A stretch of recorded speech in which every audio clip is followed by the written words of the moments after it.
وفاقی وزیر منصوبہ بندی احسن اقبال نے کہا ہے کہ افغانستان ہمارا برادر پڑوسی ملک ہے، سب کچھ بدل سکتا ہے لیکن ہمسایہ نہیں بدلا جا سکتا۔ پاکستان نے ہمیشہ افغانستان سے اچھے تعلقات کی کوشش کی۔ افغانستان کی عالمی ذمہ داری بنتی ہے کہ وہ اپنی سرزمین پاکستان کے خلاف استعمال نہ ہونے دے۔ افغانستان کو غیر مستحکم کرنا نہیں چاہتے لیکن افغانستان بھی ذمہ داری کا مظاہرہ کرے۔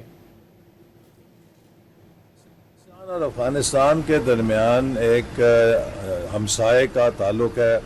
آپ دنیا کی ہر چیز بدل سکتے ہیں لیکن جغرافیہ نہیں بدل سکتے، اس لیے پاکستان نے ہمیشہ یہ کوشش کی ہے کہ افغانستان کے ساتھ ہم پرامن تعلقات رکھیں۔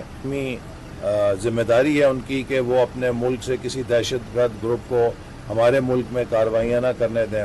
دوسرے یہ ہے کہ ہماری ایک ان سے اخلاقی بھی ذمہ داری ہے ان کے اوپر، چونکہ پاکستان نے ان کے لیے اس قدر قربانی دی، اس قدر میزبانی کی کہ وہ اس کے عوض پاکستان کے مفادات کی اگر حفاظت نہیں کر سکتے تو کم از کم پاکستان کو نقصان پہنچانے والے عناصر کو تو اپنے ملک میں پناہ یا جگہ نہ دیں۔